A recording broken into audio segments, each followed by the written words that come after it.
John, my research tells me that you started working as a team leader at an adventure park. Oh no, I think And the ability, the reactiveness, and the ability to just respond to things and excuse my French, get shit done, right? Like your team were brilliant at that, and I think during that whole sort of like I'll call it dating process of trying to work each other out. We probably got to about the third or fourth date, and I think very quickly after I started doing that, I was like, I don't really want to be publishing blogs. I want to be making the software that publishes those blogs. I mean, when I work with you guys, it's like I'm working with a good top tier consultancy. You're so across it. I see yep. Piyush all the time, so it's nice to see a different face for once, you know. Yeah, a more pleasant one at that. I was Oh, gonna say that. absolutely, yeah, 100%, yeah. Hello, welcome to the Partner Lens, where we talk to agency leaders about agency life, growth journeys, strategic partnerships, and key decisions that are shaping today's agency landscape. And today we have Jon Denby from Bernadette. I'm your host, Piyush Poddar, VP Sales and Partnerships at Accelerant. I'm Hetal Mistry, Director of Delivery at Axelerant. Welcome, John. Tell us about yourself and what you do at Bernadette. I am a client partner at Bernadette, so I'm part of the client services team, but I'm also responsible for a lot of our new business activity, a lot of our partnerships, such as working with yourselves, but also, how we met, so working with the likes of Acquia as a vendor.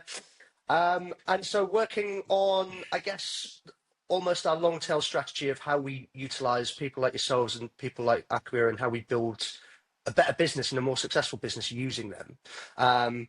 So in a nutshell, I'm basically just a guy that talks a lot and tries to make relationships happen between different partners and vendors, and occasionally might roll my sleeves up and answer some questions on a Slack or Confluence. On the talk a lot, I've listened a lot to when you talk a lot. So I've been, I really enjoyed those conversations. Over to you, Hetal. Before we dive into agency life, John, my research tells me that you started working as a team leader at an adventure park. Oh no, I think that And came up. although I'm not an adrenaline junkie myself, I've always wondered what goes on behind the scenes at an adventure park and what makes it tick. And can you tell us about your experience there? Oh, what? Where? Oh, I mean, where do I start? So I worked there for like 9 years. I think I started when I was 14 years old, Wow. um, dressed as a mascot and also like doing litter picking and stuff like that. So I worked at a place called Lightwater Valley, and the mascot was an alligator. So they were really well known as Valleygators. So I dressed as that for like 2 years, and then when I was old enough to press buttons, I was allowed to like operate like the teacups and stuff like that, and the go karts and things. Um, it was an interesting world. I'm not gonna lie to you. If I could have been paid to like work there for the rest of my life and like have a comfy life, I probably would have done. We would not be having this conversation now. But towards the end of my tenure, I sort of worked as quite like senior management on the park. I think I left when I was 22, 23 years old. And yeah, so pressing the big buttons, doing the roller coasters and all that sort of stuff, which was crazy. And occasionally still putting on the mascot outfit as well. Oh, wow. Any parallels between working at an adventure park and the digital agency life? Absolutely none. I don't get to wear outfits at work. To be honest, maybe the socializing is probably close, but maybe that's more me than it is the workplaces. Let's put it that way. And Thanks for sharing that with us, John. Over to That's you, right. Piyush. yeah, and just curious, in between, the mascot and the other work, like, did you had like a unlimited access to all of those adventure things in the park all the time? Yeah, so every day we would. There was a. God, going into such detail now. There was a rat. There was a ride called the Rat Ride, which eventually became Raptor Attack. And what it was basically it was the world's first subterranean roller coaster, which is basically Oh, means cool. it's below a certain level, so it looks like it's underground, but it had a roof on it. And then we had sewers going down to it. So, but every day we had to do a thing called the brake test. So there's 5 emergency brakes across the ride, and we had to test every one of them. So you go around once, you test the first one, you go around again, you test the other one. The problem is they really hurt, like really hurt. Like you would hit them really hard, and like you just flung Right. forwards. So we do that, and then yeah, the park itself for a number of years had the world's longest roller coaster. It was 1.5 miles long, called the Oh, Ultimate wow. Beast, or the Ultimate as it was Oh, affectionately known. And so we'd be able to sort of like jump on that every so often if there was like I mean, look, I don't work there anymore, so I can say it. As I was a sort of like a supervisor slash manager towards the end of days, if I saw a free seat on that while I was doing my rounds, I'd just go sit in it next to some random person and just like have a ride in the middle of a day. But you'd come out bruised and battered. It was like it would just fling you everywhere, and yeah, God, that's a long time ago. So long ago. Well, that's amazing. I mean, thinking out loud, wish, I would have met you then. I would have Oh, been that random guy yeah, on one of those well, rides so many if times. So if you'd met me then, Piyush, we would probably have a very different relationship. Let's put it that way. I can, I can vouch for that for sure. All right, cool. So from the roller coasters into the agency altogether. So yeah, tell us about, your path into the agency world, and kind of what keeps you motivated in this ecosystem. Yeah, it's so I guess a non-conventional path for me. I came out of university, excuse me, with I went and studied a master's. During my master's, I was like, how do I apply this? Like, how do I? Because I did a master's in marketing and economics. So how do I take what I'm learning and actually apply it to anything? I didn't know. The concept of an agency was never expressed to me. I didn't know what an agency was. So me and a course mate, and to this day, a really good friend of mine, Ian, we decided to, I guess, start a business called eShout. And, we did for two 22-year-old guys, some really progressive things. Like we started to lean into the world of iPad apps before iPad apps were a thing. Like we were a small agency of like 10, 11 people in the northeast in a small city called Middlesbrough, or is it a town called Middlesbrough. And we were getting briefs from the likes of Cable and Wireless, which is not, obviously now AT&T, Virgin Media, and Lloyd's TSB, which is now Lloyd's Bank. We were getting all these briefs to this tiny agency because we were doing things that other people weren't. We weren't great by any stretch of the imagination. We weren't doing, like, from an operational standpoint, I don't think we knew how to cut our teeth. I don't think we knew how to run a business. We were just two guys having fun and hiring our friends and building things because we had the chance to. Now, yeah, it wasn't all roses. A lot of it didn't work out for us. We parted ways. But it gave me the taste, right? It gave me this opportunity to sort of like understand the world of agency, the world of marketing, the world of digital marketing, and the world of tech, which is very much where my sort of skills lie. I like to call myself a part-time coder. Still mess around with it, still experiment. I've been spending the last few weeks building some stuff in React, for example. Like I'm still in it, so I still understand it and I still get it. And I think that is all driven from me as when I was a teenager through to this business. And actually, what that did is it helped me understand agency and the landscape, and it drove me to move to London and sort of get into that world. Now, there have been a few things along the way that are different. So I worked initially for a software company, but as a marketing manager, I started doing some front end stuff for them. Would you believe? And I think very quickly after I started doing that, I was like, I don't really want to be publishing blogs. I want to be making the software that publishes those blogs.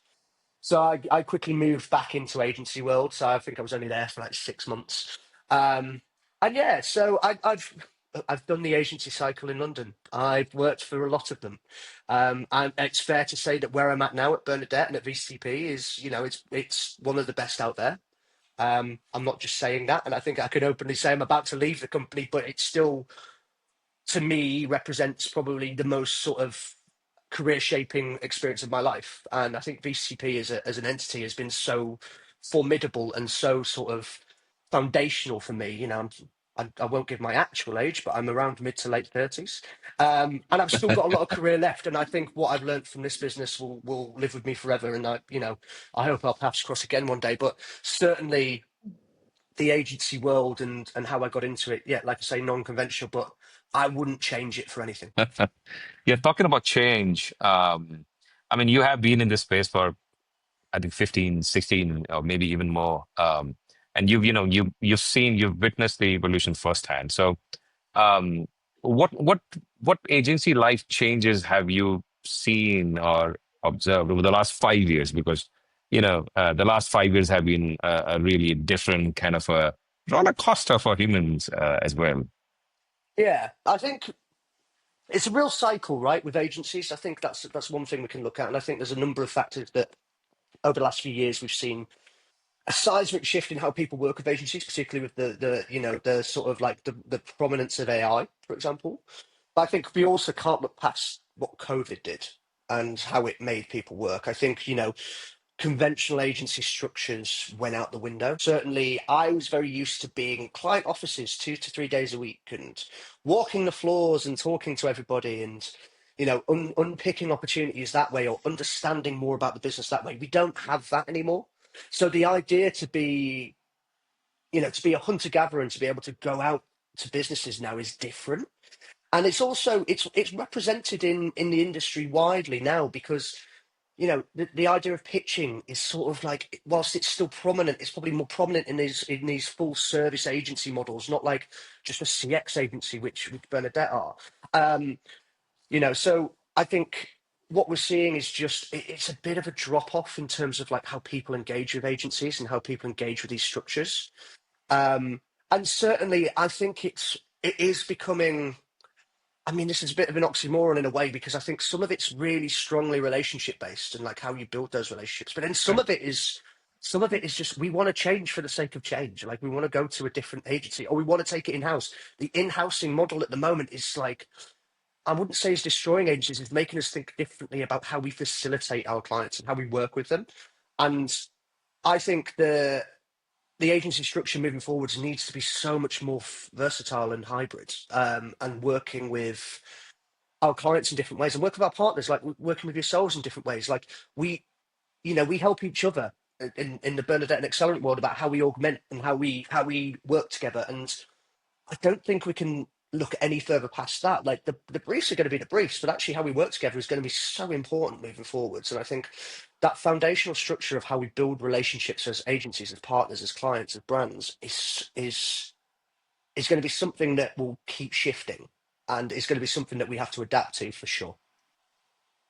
Yeah, and just building on top of that, and based on these conversations I have, and lately I have been talking to a lot of agency leaders, both in the UK and US, and there's a huge change in the way agencies are kind of trying to sustain and grow. Macroeconomic situations and budget pressures and all the other things that they have from the client side. I've heard this term called a nucleus and a membrane model, where what agencies are trying to do, instead of building a big, large, team, building a core team of leaders and people who are really highly capable of delivering value, and then building membrane around them. So Mhm. kind of freelancers and vendors and partners and platform partnerships. And so this model I'm seeing a lot more being kind of adopted. And who knows, with AI and platforms adopting AI and all the other stuff, probably this kind of a structure will become a lot more hybrid and common, as you also say. Yeah, and So, it's interesting, right? I think you touch on AI there in the context of an organization and a structure. I, as much as I use AI in my day to day, and I think we all do, no point lying about it. Probably half the emails I've sent you, Piyush, are probably written by AI, truth be told. Um, but I don't see it replacing the talent of people. I think that's a really key thing. I mean, look, as an example, like I've run some of for example, my React code that I've been doing recently through AI, and it's mhm. cleaned it up for me, and then it's making recommendations, and that's great. But I actually, you know, there's something about it that just doesn't feel. It still doesn't feel right to me, which is bizarre. I want to be able to do it myself still, and I think there's an element of, I look at like a lot of people are talking around how AI can. Salesforce are getting rid of half their workforce because they think AI can be their developer. that's cool and all, but like when the end experience, that customer experience, that thing that people use, like we need to understand people. AI is never going to get into the minutiae of what someone wants. It's going to make things it's going to make people want things, not make things people want. And I think that's ultimately, we shouldn't rely on that. Like we should look at the fact that like there is a craft and there is an art to what we do. Yeah. Which, you wouldn't typically say there is an art in engineering, but there is. Like there is very much an art, and very much people are very much a part of that.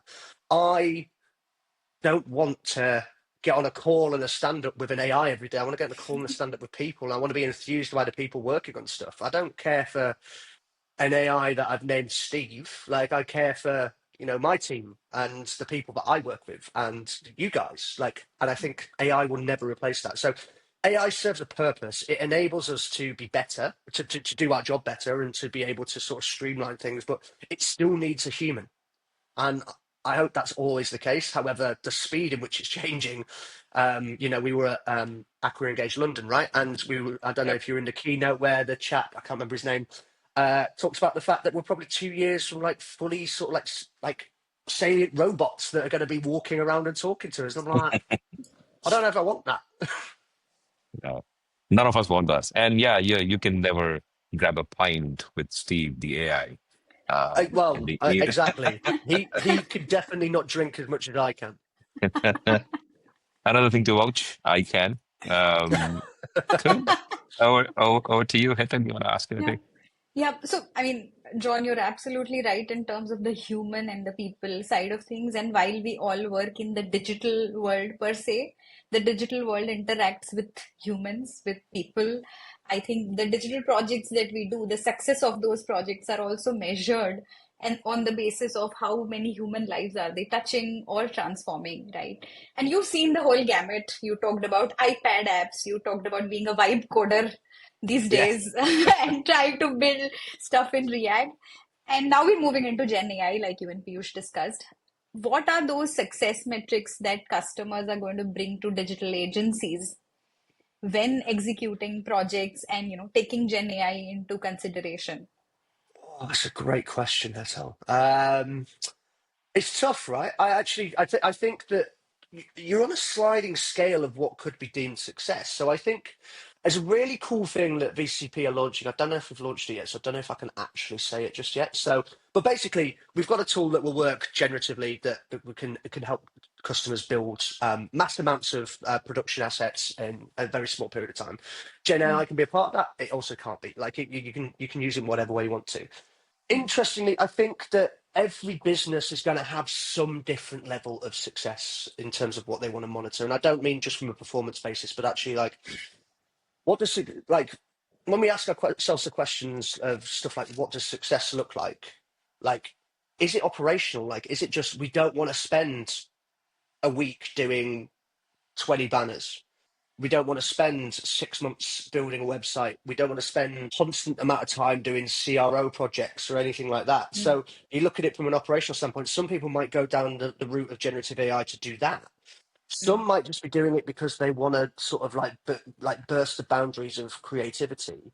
And some might do it just because AI is a thing and they think they have to. So I think I'm not answering your question at all by saying any of this, but actually I think you've got to take all of it A with a pinch of salt, but yeah. also B within the guise of which you need to use it. And I think that Mm, context is king.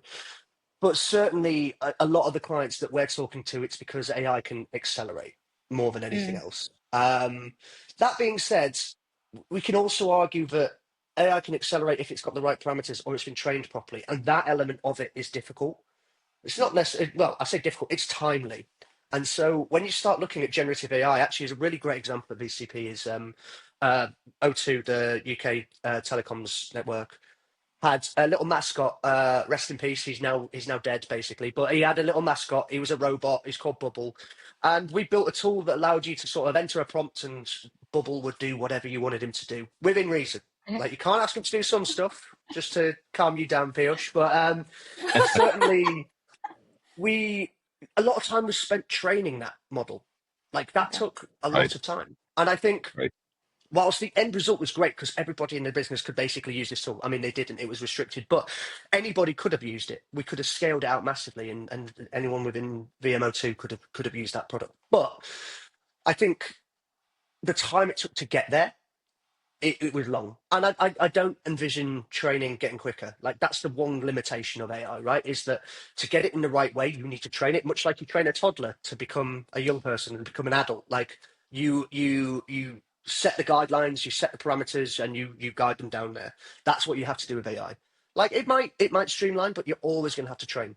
And I think Yeah. that's if you've got something that you need quickly, but it's really specific. I don't think AI is the right way to go about it. It might be, but in Mm. most situations, if it's super custom to the business, you wouldn't be looking at using AI. You just have to use people.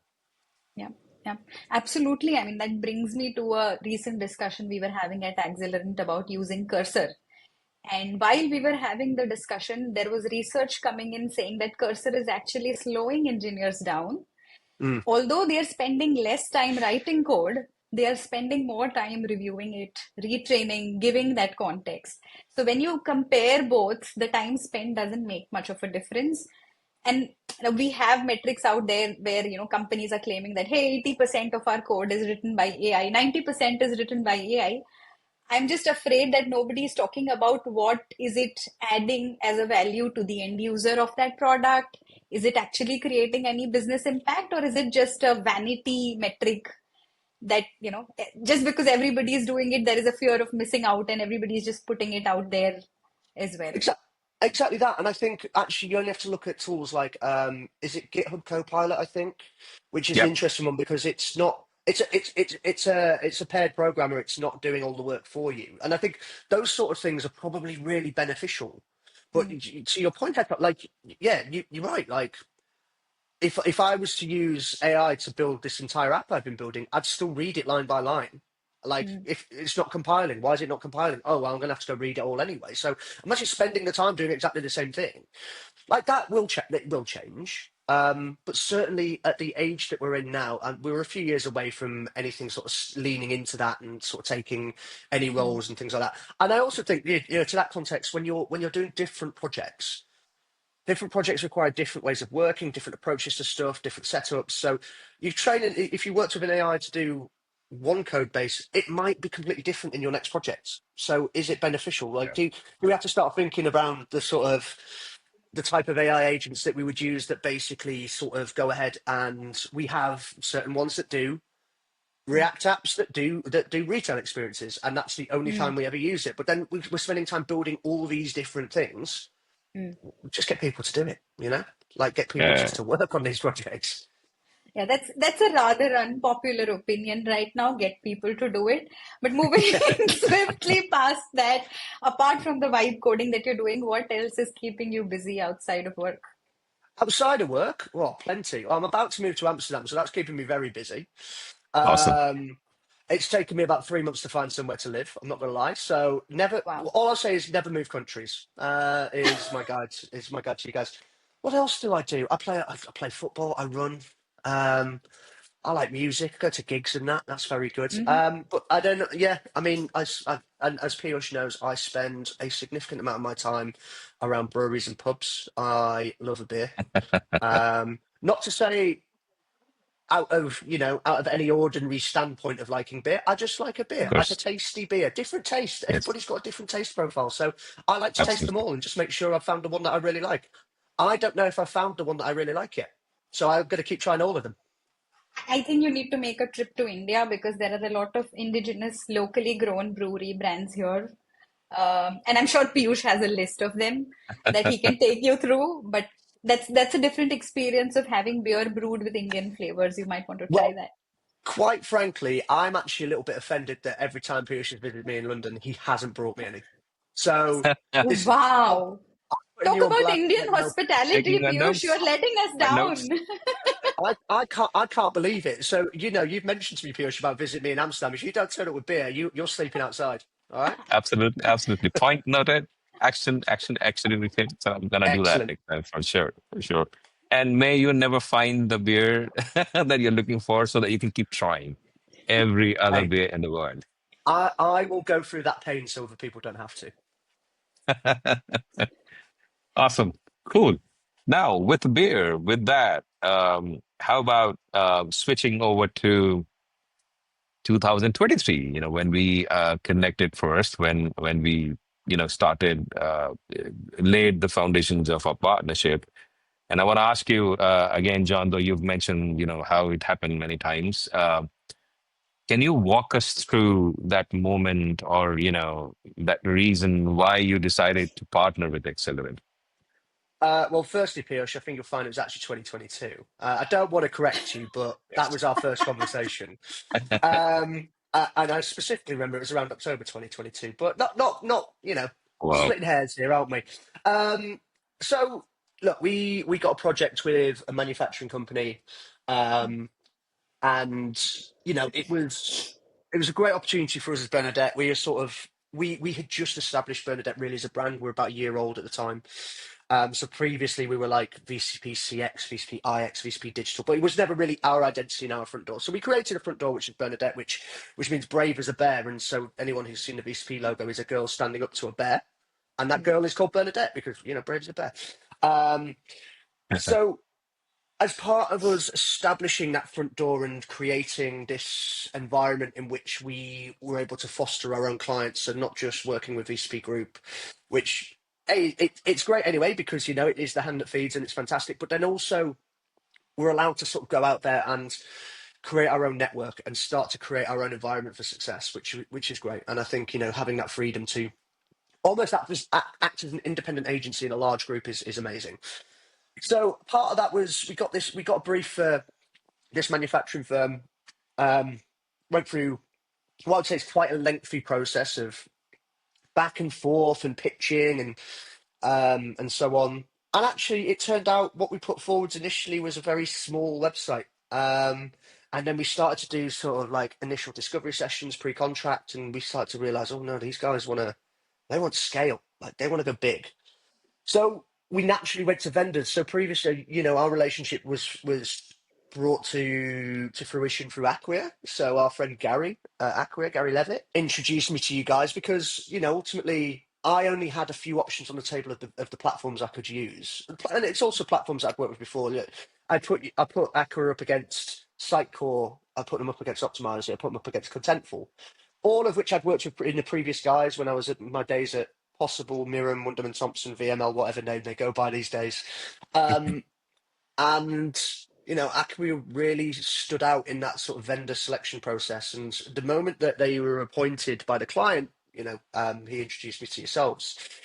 And I think, we, from our perspective, and I don't often give you guys kind words. I think I sent you an email this week for the first time giving you positive feedback in 3 years. But I think we were really impressed with not just like the aptitude of the team, but the ability, the reactiveness, and the ability to just respond to things and excuse my French, get shit done. Right, like your team were brilliant at that, and I think during that whole sort of like I'll call it dating process of trying to work each other out. We probably got to about the third or fourth date, and then that was the point where I realised, like, you the guys we want to work with, right? So I think what we ended up building in terms of relationship, whilst was at times it was tough at times, but in a good way. We challenged each other as two businesses that really wanted to progress a relationship moving forwards. God, I'm really just talking about my dating life at the same time as trying to talk about my work life here. Um, but I think what we ultimately built in terms of that deliverable was great, but we also the foundations of us moving forwards. And Piyush, me and you have spoken on many a different potential project or many a Yep. different we've co-pitched, we've proposed opportunities with each other. So I think that really for me cemented a really strong relationship. I think the agency world, as you guys have fundamentally built on, is the partnerships in the subcontracting. And so we don't have a body of different businesses we work with. We work with you guys. Whereas, during my time at the likes of VML and so on, we have, whilst they have their own internal, we have like a network of different businesses that we'll go to and we'll go to the lowest cost. To me, it's not about cost. It's about how we're going to deliver something together and do a really, really good job of it. And I think that has been what's cemented our partnership and laid those foundations really strongly. Yeah, but thanks for that. And I think, it has been a great journey for us as well. Right from, the first time when you brought us into the opportunity, trying to understand what the business problems are and how we can solve. Then from there to putting the team together and then being able to work on the estimations and proposals and architecture and everything else. And I'm sure Hetal will have a ton to talk about, if we go down that rabbit hole. But at the same time, the best part of the journey is the way we have evolved and built trust with each other, right? I mean, I remember the first engagement was white label, and then subsequently we moved more towards a more strategic kind of partnership where when you feel the need to bring Accelerant along with you as a named entity, you do that. It helps you close a deal better. It helps us connect with the stakeholders better. And together we are able to solve their problems more pragmatically. I mean, outcome is the North Star, really, isn't it? And Mm. whatever activities, whatever teams we're putting together, we've been able to do that. So so yeah, man, thanks for that. Thanks for 2022. And by the way, we haven't yet launched or offered a service for a dating partnership for that matter, but point taken, Well, opportunity, of we'll course, is there. we'll connect offline after this, and we'll find a way to get that Off, to market, off, Piyush. off the records. Yeah, yeah, Indeed, absolutely. indeed, indeed. And and at that point, really, I mean, I wanted to, congratulate you on the Acquia Emerging Partner of the Year award. I hope I got it right. It was great to see you at the stage and grab the trophy in London a few months ago. Well, you took the only picture of me receiving a trophy, Yes. which very quickly, as soon as I got back to my seat, it was in our Slack channel. I was like, the speed at which you operate, Piyush, is phenomenal. Awesome. I mean, that was the other thing. So the question I had was, and I think you already answered that, was, hey, I mean, what were the key ingredients, touch points you usually look for when evaluating a strategic partnership? I think you spoke about too, and yeah, I mean, anything about that? Yeah, I think look, I think fundamentally a lot of it is it is down to relationship. I think I've worked in a lot of businesses where we've had partnerships with people that are based around sort of like the costs Yeah. to us rather than how we work with them. And I think I also touched on it when we were talking about AI before. I don't want a staliatic sort of relationship with people. I don't want something that just sits there and is not built on anything. And to me, a proper engagement with a proper sort of I'm going to call it governance for want of a better term, but actually it's just really around the sort of the I guess the matchmaking of people. I think for me is key. In Bernadette we work on a lot of other things that don't sit in the world of what Accelerant do. So we work with 3D and motion providers and things like that, and we've gone through so many of them, and we spoke to a lot of people. And the challenge is that some of these people expect to just get a brief and deliver it, and so you get this sort of like cold interaction. It's not, for me, it's not about that. It's about like, how do we do something and grow? Like, we Yeah. this the first project that we did, to me, was just, it was never just a project that and then we were going to walk away from it. It was like, how is this going to be the baseline for moving forwards? And Piyush, we've had many a conversation about how we extend that relationship and use some more of your Yeah. guys' capabilities outside of some of the vendor and platforms that we work on, and a bit more of the bespoke digital engineering capabilities. And I think that's where I really measure things at. I think, I mean, fundamentally, there are always going to be certain bits that we want to hit, but I think for me, it's make sure you just the team that you work with feel like a part of your team. It's not two different relationships, and certainly the project that we're working on at the moment, it feels gelled. It feels so as one, and that the team working on Polaroids are brilliant. As you know, I don't have any better things to say about the guys. I've waxed lyrical about them. Although I will say, and I am going to name drop, I still miss Panchal, by the way. So you let Panchal know that I miss him dearly. Okay, For sure. good. Shout out to Panchul. Panchul, if you're listening, this is John. Awesome. And yeah, I mean, shout out also to everyone in the team, believing that, hey, yeah, this is a great partnership and, we should really invest the time and effort in coming together and, building the solutions. Shout out to Acquia. I mean, Acquia has been a great, platform provider, and I would like to talk a little bit more about Acquia. So, if you don't know Acquia, Acquia offers world's leading open digital experience platform, DXP, built on open source Drupal. Bernadette has been a partner of Acquia. Accelerant has been a partner of Acquia, in fact, for many years now. And this last year and a half back, we also became an elite partner. Um, Talking of awards, did some research and huge shout out to Bernadette and the team behind Bernadette. Some of the recent awards that Bernadette has received are five Cannes Lion recognition at Shorty Awards, six people from Bernadette receiving the BIMA 100 2025 award, including few of them being inducted as BIMA Awards judge for 2025. Um, so proud to be partner of such a brilliant, such a great agency out there. Do you know what? You say it like that, and I'm really sad to believe it. Now you put it that way. No, no. Look, it is an honour to work for a company of Bernadette and VCP, right? Like the things that those people do under that roof are incredible, and those they the work that comes out of that building is just exceptional, and I couldn't be prouder to be part of such a team. And I think I will always openly state I hope that our paths cross and I can be back there one day.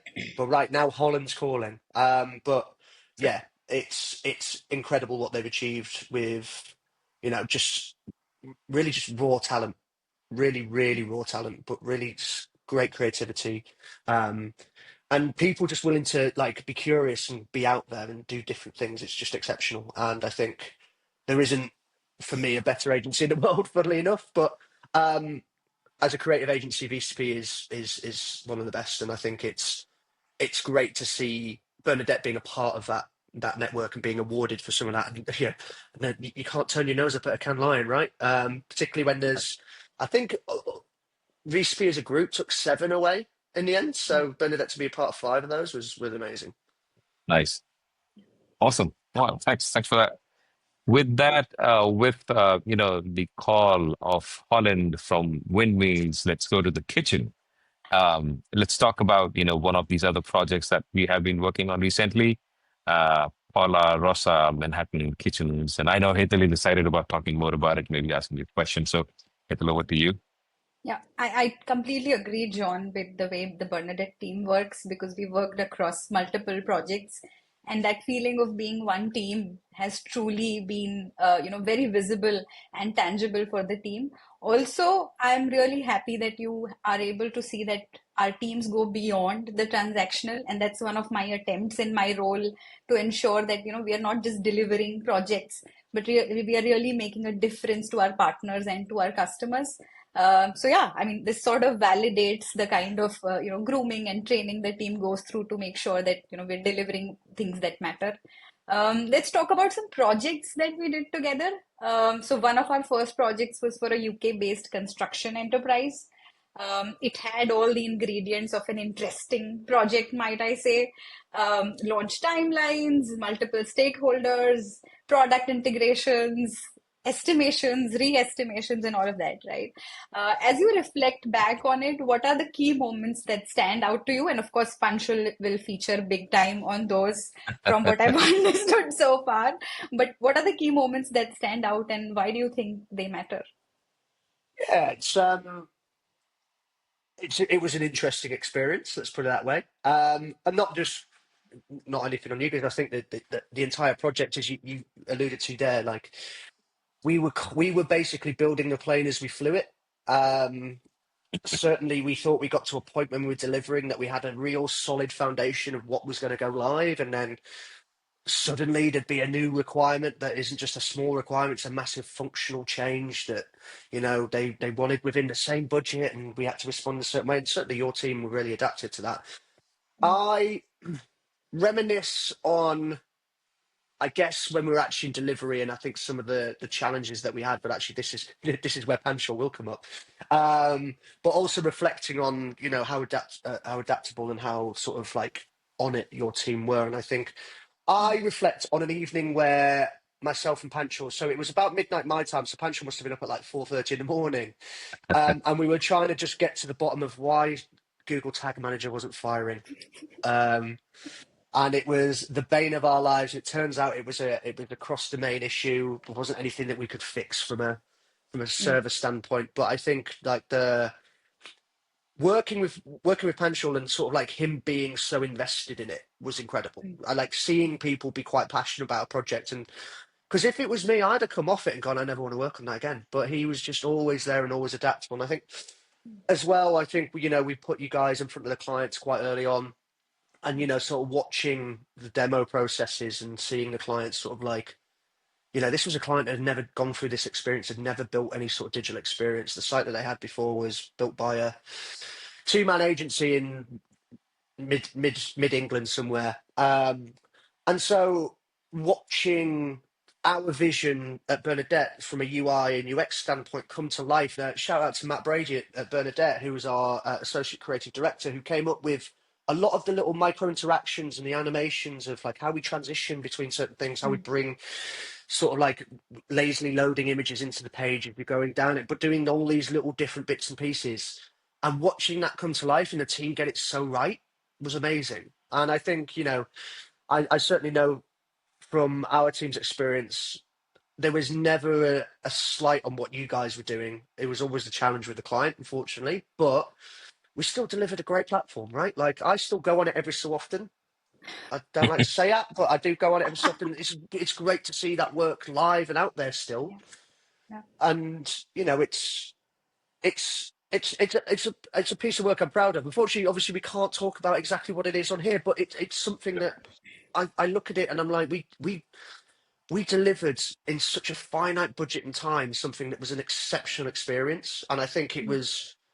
It's a case study for the ages ultimately, and I know certainly when I speak to the Acquia team, they are so happy with how we started the engagement, how quickly we got the client over the line, mm, but then how quickly we got something live. And it was not any small feat. It was DXP, it was DAM, it was PIM, it was yeah, it was Edge CDN as well. I think there was probably some other products in there that was absolutely not accounted for. Then it was a really complex ERP integration. Then it was starting to mm, look at like how do we then build on top of this proprietary portal that they had, and all of a sudden it's all these different moving parts. We're like, how are we even going to deliver this? But we did. mm, We did it in what, 6 months? It was incredible. So I mean, to answer your question, there's a handful of moments that really defined how great that project was. Some of them were the late nights with some of the team. Some of them were the mm, demos, but ultimately the day that we went live, and I mm. can remember it because I was in Prague at the time. It was January 24, I want to Right. say. Yeah, yeah, Um, and I remember them not switching on an SSL certificate. It wasn't our problem, and it just the site didn't work. And I was getting calls left, right, and centre, and I was like, "What do we do?" And Panchal, he came to the rescue again. But we got it sorted, and I think that day it went live and being able to see it live was just great, wasn't it? yeah, yeah. I think at Accelerant as well, there was a lot of eyes on the project. And there were a lot of learnings that the team was sharing internally as well on the front end, on integrations. So we certainly took away a lot from not just working with Bernadette as partners, but the implementation itself is something that had a lot of valuable lessons for all of us. And like you said, I mean, we went through a ride, but I think I also want to take a moment to thank Harry, Laura, who was the Yeah. project director at the time, and they were a huge support to our team through these tumultuous times. And we were doing estimations and we were doing plan A, B, and C. Like every time I would talk to the project manager, he would be like, I have 10 variations of the project plan, and all of them need to get done by January and 6 months and all of that. And I'm like, how are we going to go down and zero in on the plan that works for us? But thankfully it did. And of course you were there as well, supporting the team throughout. So thank you so much for that. I mean, look, I was in the ether somewhere. I was knocking around, but certainly you bring up Harry and Laura there. They were formidable from our perspective. And I know you guys worked really closely with Yanel, who's our tech lead as well, who supported you guys. But certainly, I felt a little bit sorry for Harry because I'd literally just hired him and then threw him into that project and not only made him a client services bod, but also like a product owner, right? He was doing stuff I don't think he'd ever done before in his life. And, he did an exceptional job. And I think really well supported by you guys, though. He didn't know what he didn't know. And I think you guys are really your team were really approachable and supportive. And I think that's really sort of reflective of how we work with you anyway. I think Mm. I take the project that we're doing now, and like the project manager you got in there, Merlin, she's unbelievable. She's brilliant. But really detail orientated. I think I don't think Leanne will mind if I say this, but Leanne turned around to me one morning. She's like, "Merlin's going to show me up here," because she's so impressive how detailed she is. And I think, it's great that we've got that level of I think that level of sort of due diligence from your team, because look, a lot of people can look at offshoring and go, it's a model they don't trust. But I mean, when I work with you guys, it's like I'm working with a good top tier consultancy. You're so across it, and I think that's really it really goes against the grains for what people think offshoring is like. And actually, I don't really look at it as offshoring now, because you guys are basically our team now, but and we're yours. So I think it's great to call out those team members, because I think all of them have done they did such an exceptional job, and I'm sure that they'll all cross paths again and work on something again in the future for sure. Yep, yep. And with that, Piyush, do you want to talk through the other Awesome. project Yeah, and how we absolutely. came to win about that one? Yeah, I mean, I would want to pull up Paula Rosa Manhattan Kitchen PRMK project, non-conventional company, problems for different greenfield, I would say. Client really wanted legacy to, business from legacy to transform to modern digital infrastructure and everything else that's going on. And that's another amazing project we did together, John. I mean, do you want to talk a bit about it? And, how did they come to you and how did you bring it to us? And maybe Yeah, some, yeah. sure. So look, it's obviously it's an in-flight project, so we've only really sort of properly kicked that off in the last few months, and we're coming to the end of discovery now. I think it was part of a process, sort of search and selection process that was led by an intermediary called Ingenuity, part of their Ingenuity Plus sort of offering. So they came to us, put us forward along with a few other agencies. Very the brief straightforward, but the complexity that sits behind the brief is probably not so straightforward. So you touched on it there. It's a non-conventional business in the sense of they're a B2B organization that is shifting into a D2C market. So whilst they have a retail offering, that retail offering is in person. You go to a showroom in Lancing near Worthing in the south of England. And you physically go in there, and there's a chap called Tony who helps you select your kitchen and helps you sort of like visualize what that's going to look like. And that's their retail offering. No real reflection of that online. So they've got a website at the moment that sort of like facilitates the idea that that's a thing and that you can go and do it. And, it's brochureware effectively. But, there are businesses out there that are fully formed that do what Paula Rosa do. And actually, the ambition for Paula Rosa to step into that space, but also try and be a leader in that space, is something that we really align to as Bernadette, and we want to help them sort of see that ambition out and sort of push them into that space and that territory. So, you know, because it's a business transitioning from B2B into this D2C world, we've got, I would say, healthy challenges around legacy setup, right? So lots of systems that sit behind the scenes that may be much more geared up to being facilitating, sort of like they're doing 500 kitchens in a tower block, for example, or we're operating at scale. But actually, when you start to go individual order, how is someone going to do it? Even to the point of how do we package it up and send them it? Because it's very different. It's not just going to sit on the back of a truck with loads of other kitchens, because you're not going to get that as many orders, right? So they're going through a really interesting point of business transformation and shifting themselves as a business into this world. And I think, it's really exciting for them, and the ambition, and Richard, the CEO who's driving it, it's a fantastic job in what he's setting out and pushing towards. And I think that what we're there for is to be the digital enabler of that business transformation. So the process that we went through with them, I think, Piyush, you and Pratik were the first people I spoke to when we started going through the pitch process, to just go, look, this is an opportunity. You're the only people I could think of for this. Lo and behold, you guys already had all this thinking around some e-commerce platforms that you were thinking about sort of trying to sell to people. And I was the sucker that bought it, eh? But no, it was, the thinking was already there, and it really helped us form our response. And actually, it wouldn't probably be too far off what we would propose anyway if we weren't going to be working with you guys. But actually, it just made sense, and you were our go-to pretty much for every technical pitch that comes in. And so it was a no-brainer to engage you guys, right? Like I think that was just for us. It's if we're going to go into the world of building on vendor platforms, then you guys are our go-to for it. So I didn't even have to do any search and selection, Piyush. I just know to give you a call. Yeah, I remember. And what a great timing because I recall when you shared the business problem and the kind of a solution that might be needed. I mean, headless and a different kind of a CMS and a different kind of an architecture. Here's when, I'd love to give a shout out to my solutions team. So solutions team at Accelerant, huge shout out, Pratik. Great job you've been doing.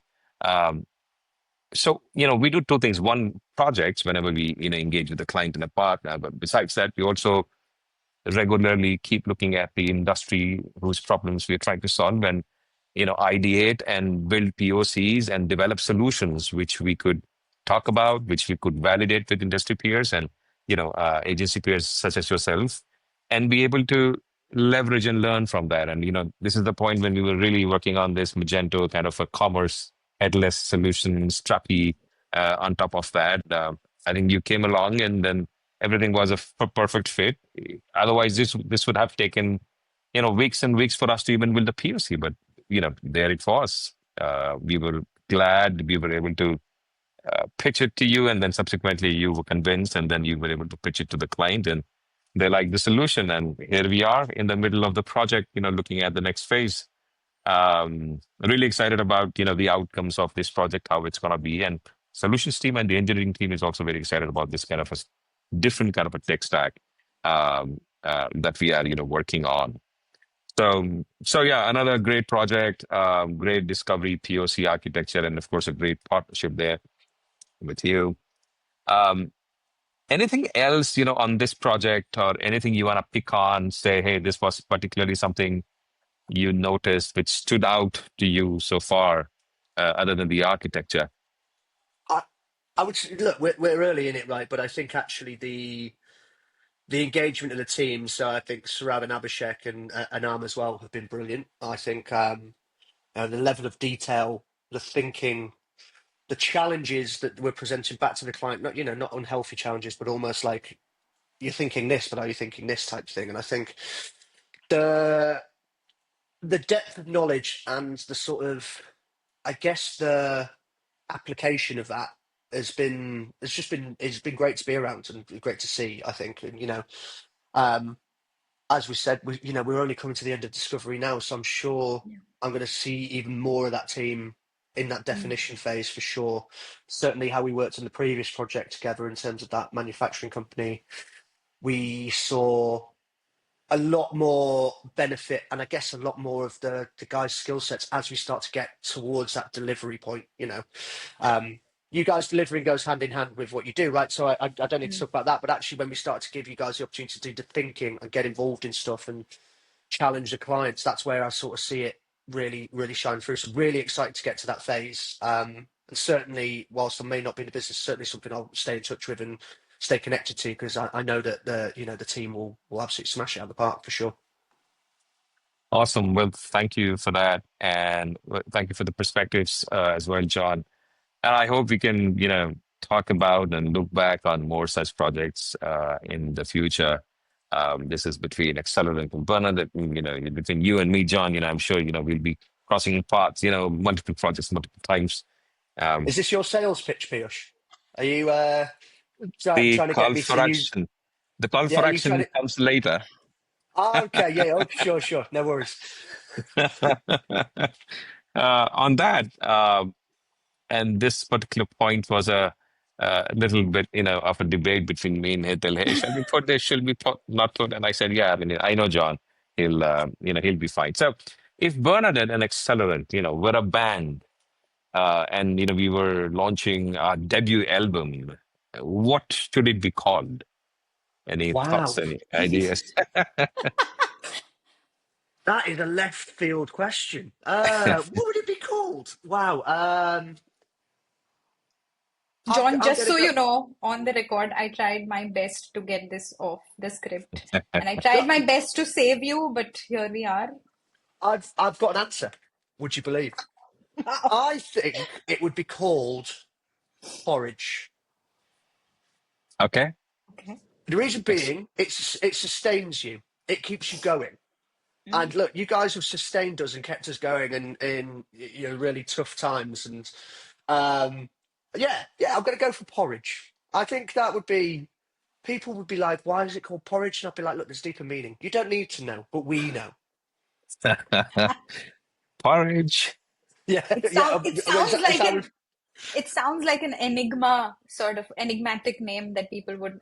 It's a conversation starter, right? People would ask why porridge. So that This makes is it, perfect right? sense. Exactly that. And look, I'm as you can, I'm happy to chat. So if people want to ask me why porridge, then I'll tell them for about 30 minutes. It's fine. I'm already thinking about porridge as a service, kind of a conversation. Hetal, maybe Porridge as a you and me. service. Wow. Okay. Do you know what? I know for a fact that this will definitely be a follow up at some point in the next few weeks. Porridge as a service for sure. All right. Looking forward to that. Cool, awesome. Well, that was great. What's one piece of advice would you give agencies looking to build through partnerships and deliver value to themselves and clients and sustain and grow in the current age? I think there's probably a few principles that people should outline when going down this process of building great and strategic partnerships. For me, trust is one. You know, I go back to the dating analogy for like it takes time, right? Yep. And you've got to build that relationship and understand the people that you're working with. And coming into this Paula Rosa project is obviously a very different team to the last team that we had, but Mm. we've over the course of a few weeks, few months, like really built a strong foundation and partnership. And I think so. Trust is a key one. I think um, a shared ambition for sure, Yep. like defining where we want to be at the end of it all, at the end of a project, but also like I don't want to say at the end of a relationship because the relationship could be lifelong. But outline that ambition and set the goals of what you want to achieve. And I think we were very clear when we first started working with each other after our first project of I made it very clear to you guys that I want to engage you in pretty much every technical pitch that we have, for example. And to me, that's a goal that I've constantly met when we've had them in. Yeah. But that's helped us, the trust has helped us get to that point. Um, and I think, the last one would be transparency, right? I Mm. think have difficult conversations. I've certainly, you know, no relationship's easy. Nothing's ever easy. And Piyush, we've had many a discussion when some things haven't gone right, but it's not been a Yep. bad conversation. It's been constructive, and Yes. and that's how we move, right? That's how we go forwards, and that's how we create success with each other. And so those would be my three sort of guiding principles. And I think if you can take the time to build that relationship and build that trust, you will have great success off the back of it. But it's Mm. only what you make it. And I think if you're not willing to put the time and effort in, then nothing's going to come of it. And it, again, really does sound like my dating life. I was thinking on the same lines as well. Mutual trust, shared ambitions, and transparency. Amazing. I mean, yeah, great values. Glad to be part of a company where these aligns with our values and partner with organizations like Bernadette where similar values are there as well. And something we'll keep working on. Awesome. That's so amazing. And now my personal favorite question, and I'm sure of a lot of audiences as well, is what are you reading or listening to right now? And I can come to what are you smoking when you go to Holland. But for now, Ah, what are you reading? What are you well, reading? do you know what? I'll first tackle the smoking part. Don't smoke that stuff. Never have done, never will do. So we're absolutely fine there. What am I reading at the moment? So what have I got on my table? Oh, it's actually not there. So I've just reread The Godfather, which is Oh, great. wow. I'm Wow. now reading Hotel Avocado by a comedian called Bob Mortimer, Mhm. which is great. And then I've got Yellowface lined up for after that, which is going to be a big read. Listening to, so. I have quite an eclectic music taste, one would say.